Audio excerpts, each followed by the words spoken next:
I can't believe Roger married someone so low class. There are plenty of women from good families out there. Low class. My sister-in-law looked down on me, no doubt about it. This was the first time anyone had ever insulted me so blatantly.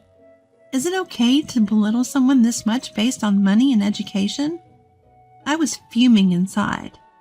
My name is Alice. I'm 26 years old. Last year, I married Roger, a 28-year-old man. I work at a cake shop run by my mom, and it just so happened that I was the one who served Roger when he first came in. He lives somewhere nearby and started coming into the store more often. Eventually, after some persistent efforts on his part, we exchanged numbers. Our relationship developed from there, and we started going out together. As we spent time together, I started to notice something. Turns out, Roger is from a ridiculously wealthy family. His parents own several businesses and currently live in France. Roger himself also runs an IT-related company. He drives a fancy sports car and lives in a condominium that's more than spacious for one. As I got to know all this, I started feeling increasingly uneasy. I felt like the worlds we lived in were just too different. Despite my concerns, he finally made a formal proposal. Alice, will you marry me? Roger, I appreciate the offer, but I'm worried. Why? What's bothering you? Well, you and your family are incredibly wealthy. Our worlds just seem so different. I don't know if we can make it work. It doesn't matter. The house, the money, none of that is important. What's important is how we feel about each other. Roger reassured me with those words. I was touched by his words, feeling that maybe we could make it together. I accepted Roger's proposal. When Roger told his parents in France about our engagement over the phone, they immediately approved, saying, "If it's someone Roger chose himself." However, the issue was Roger's sister, Hillary. She's 32 and has a 4-year-old daughter. Hillary's husband also runs a business, and the family lives in a high-rise apartment in a prime location. Roger didn't get into the details to spare my feelings, but it seemed that Hillary was against our marriage. Still, Roger reassured me. No matter what my sister says, I'm going to marry you, Alice. We could even have a small ceremony abroad, just the two of us. What do you think? Although a bit unsure, I was moved by Roger's passion and accepted his idea. And so we held a small wedding ceremony and became a happily married couple. Later, we returned to his home country and started our life together in his condo. One day, the home phone rang. Roger was out for work, and I was alone. Hello? Hello? This is Hillary, Roger's sister. Hello. Nice to meet you. I'm Alice. You're Alice? I heard you two had a small wedding. Just the two of you. Yes, we did. Was that your idea? No, it was Roger's idea, and I agreed. Surprising. Running off and getting married like that? So your family owns a bakery, right? Yes. And do you work there? Yes, I do. Since when? Since I was 16. What? 16? What about high school? I dropped out and started working right away. You're kidding, really? Yes, it's true. Why didn't you go to high school? Well, there were various circumstances. Ah, so you dropped out of school, huh? Yes. Well, I went from elementary all the way through college in a pre-K college school, so it's surprising to me that people drop out these days. After that, Hillary continued to ask me various personal questions. An hour of this back and forth left me emotionally drained by the time I finally hung up. The way she spoke to me, her entire demeanor felt condescending. Later that night when Roger got home, I told him about my conversation with Hillary. Hearing this, he looked visibly frustrated. She intentionally called when I wasn't around, didn't she? Alice, I'm sorry you had to go through that. It's okay. I've known for a while that my sister doesn't approve of our marriage, but it doesn't matter what she thinks. This is my marriage, not hers, If she calls again, you don't have to answer. That's what Roger said. I still had some worries, but I knew that Roger cared for me, and I had made up my mind to marry him. Regardless of what anyone said, I decided to focus on building a happy home.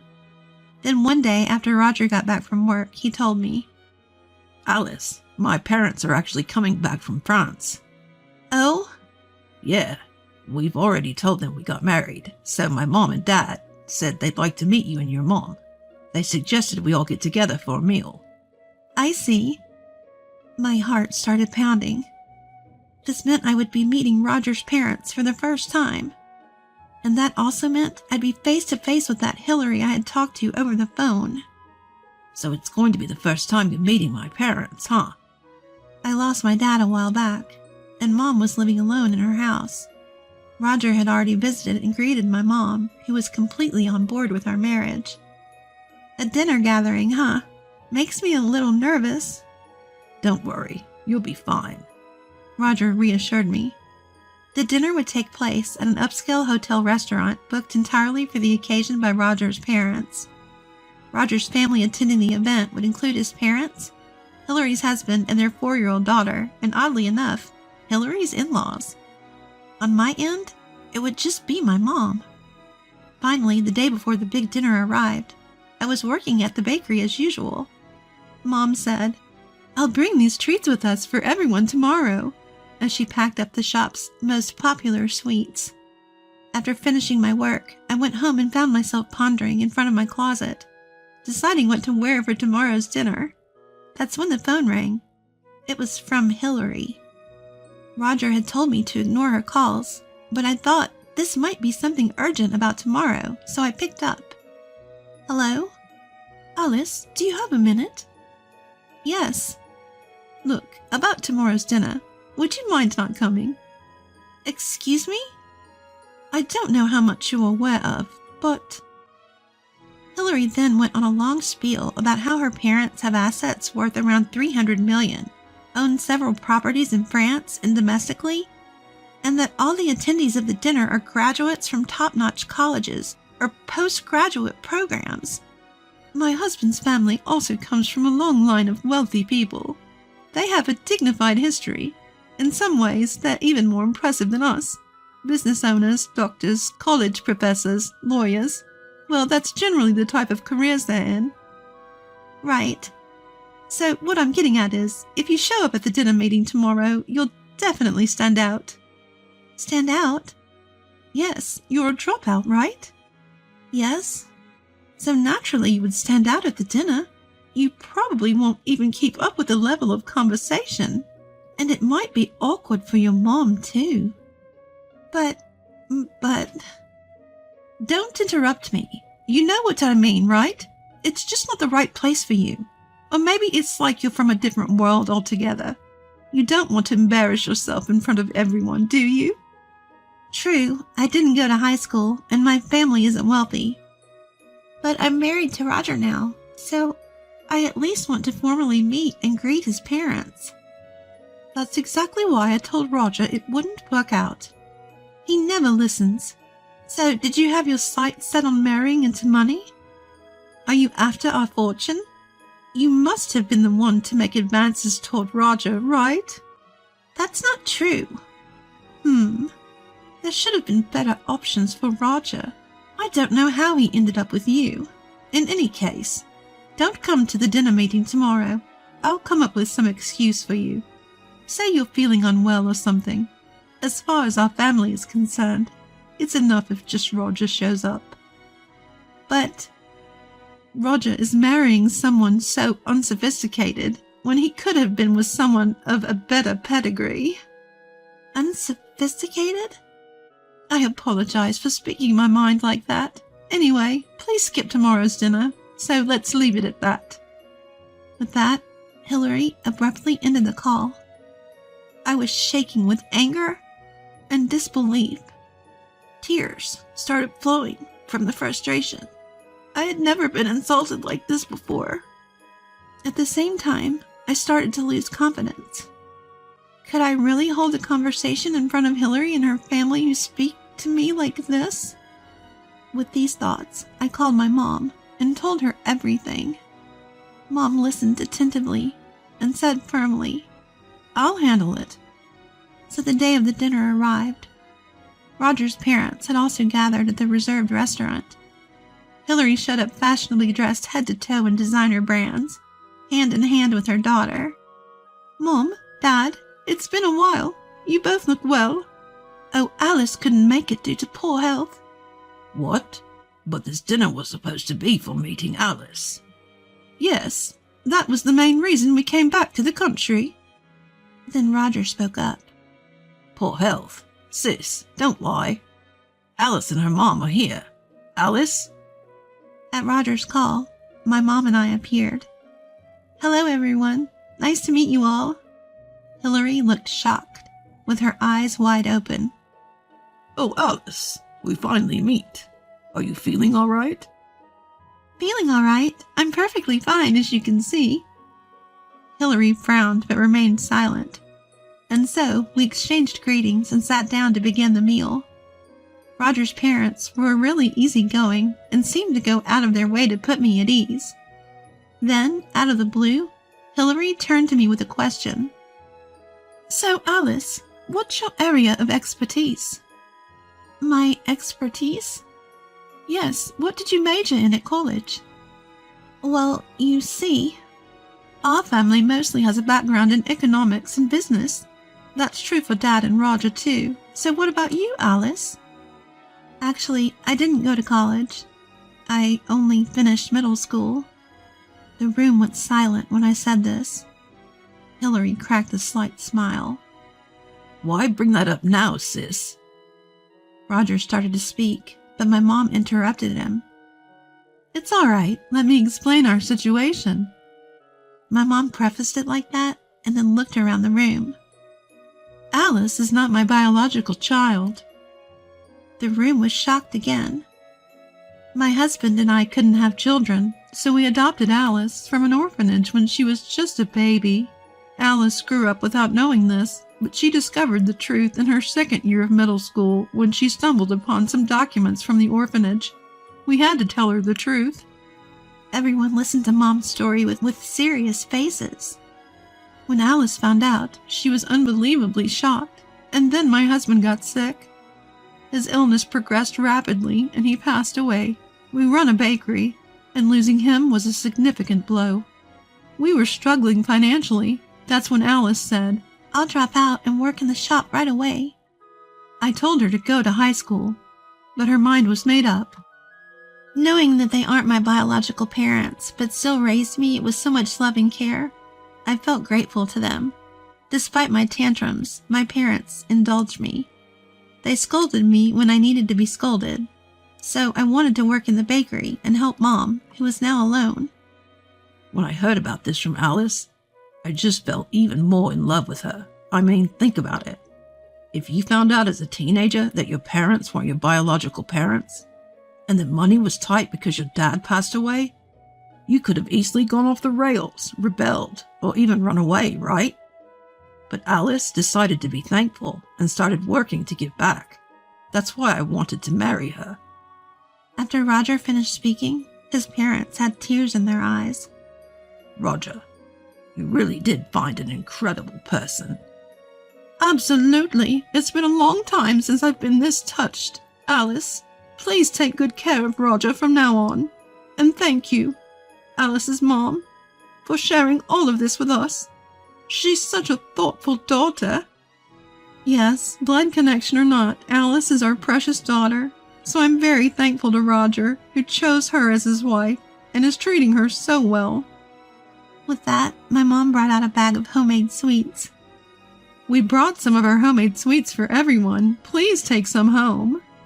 Mom handed out the sweets, and everyone was delighted. On the other hand, Hillary looked anything but pleased. Roger turned to Hillary and began to speak.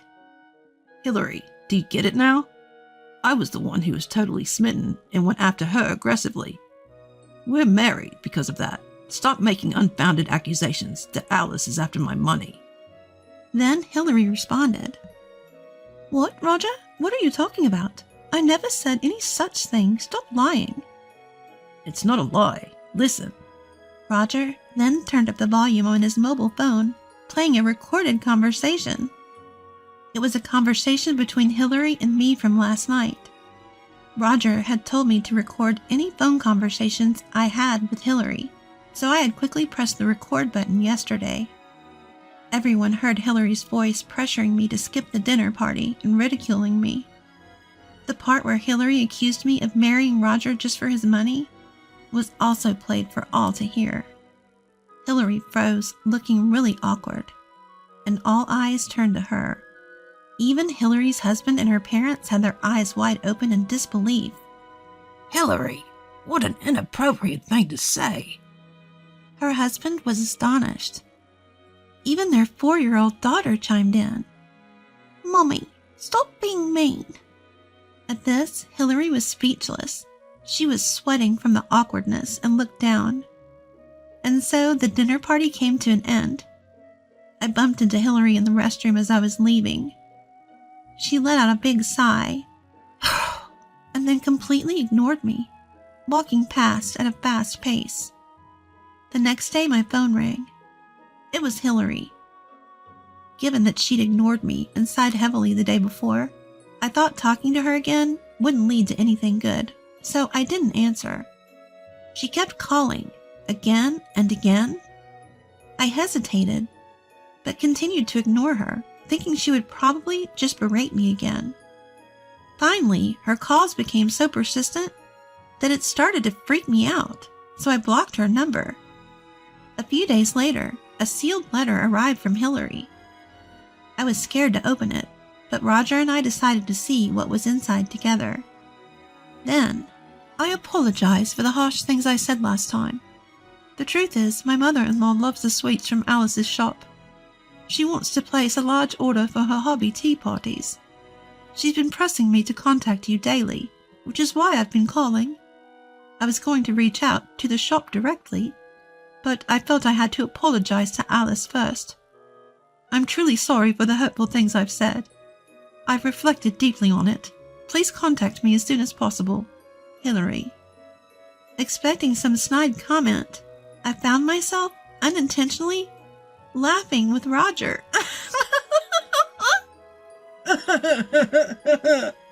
As we read the apology and the request. So I immediately reached out to Hillary. Alice, thanks for calling me back, and I'm really sorry for all the terrible things I said. My mother-in-law fell in love with the sweets we got at the dinner party. They really stand out. She was quite impressed. Could we place an order for several kinds? Of course, I'd be happy to accommodate. Really? You're a lifesaver. After that, Hillary stopped being nasty to me. Even better, she started placing a lot of orders at our bakery, causing our profits to soar. The shop became so busy that just Mom and I couldn't keep up. Now we've even hired part-time employees. Roger said, I've always hated my sister for being so bossy and domineering, but she's mellowed out now, thanks to Alice. Thank you. Upon further inquiry, it turned out Hillary had been worried that her in-laws would look down on her because her husband's family was wealthier and because her brother married a woman who had dropped out of school. But it was all in Hillary's head. Her in-laws actually loved the cakes from our shop after the dinner party. It seemed like Hillary had reflected on her behavior.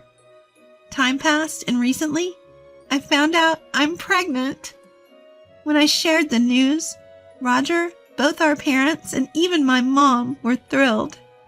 I'm spending my days looking forward to the baby's birth. Once the child is born, I plan to build an even happier family with Roger.